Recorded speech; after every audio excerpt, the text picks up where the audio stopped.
Hi, second grade. Welcome to lesson 7 for reading. During our lesson today, we're going to continue to think about plot. Remember, plot is the order of events that happen in a story. Authors of fiction stories often set up their stories in a very specific way. Usually, we see that there is a beginning that introduces the story and usually introduces us to the character and maybe the problem. Then, there's a middle of the story. That's where all the action happens, where characters try to overcome the challenge and they make a bunch of choices. And then usually there's an end. So this is where the story wraps up. We find out what the final outcome is or how the challenge was resolved. We call this a story's structure.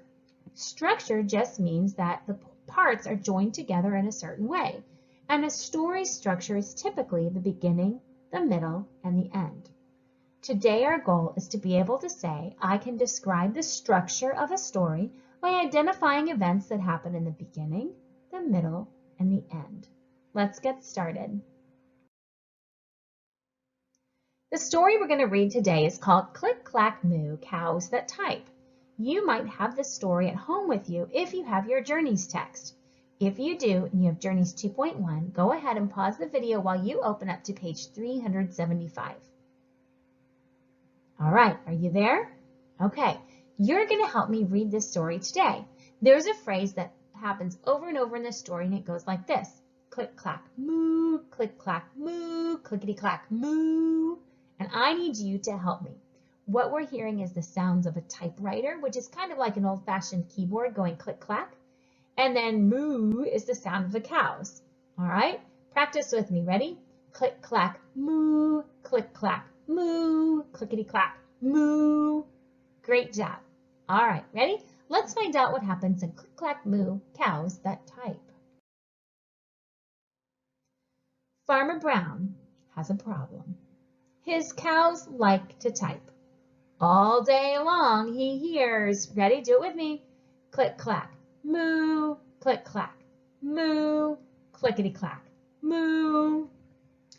At first, he couldn't believe his ears. Cows that type? Impossible! Here we go. Click, clack, moo, click, clack, moo, clickety, clack, moo. Great job.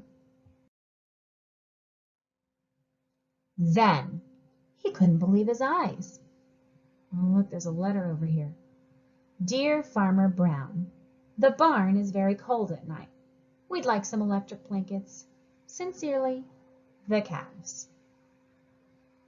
What do you think the cows have been doing with that typewriter? Yeah, typing a note to Farmer Brown because they want some electric blankets.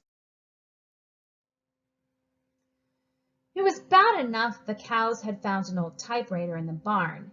Now they wanted electric blankets. No way, said Farmer Brown. No electric blankets. So the cows went on strike. Strike means they refused to do their work. They left a note on the barn door. Sorry, we are closed. No milk today. Take a look at the illustrations, readers. We need to use the illustrations to help us understand a little bit about what's happening in the story. The words don't tell us anything about how Farmer Brown is feeling, but look at the illustration. We can see his shadow. He's like, and his hair is all standing on end. He's probably feeling pretty angry. No milk today, cried Farmer Brown. In the background, he heard the cows busy at work. Ready? Here we go. Click, clack, moo, click, clack, moo, clickety, clack, moo. Great job. The next day, he got another note. Dear Farmer Brown, the hens are cold too. They'd like electric blankets. Sincerely, the cows. Oh my goodness, so now the cows want electric blankets and the hens want electric blankets? Let's see what happens. The cows were growing impatient with the farmer. They left a new note on the door.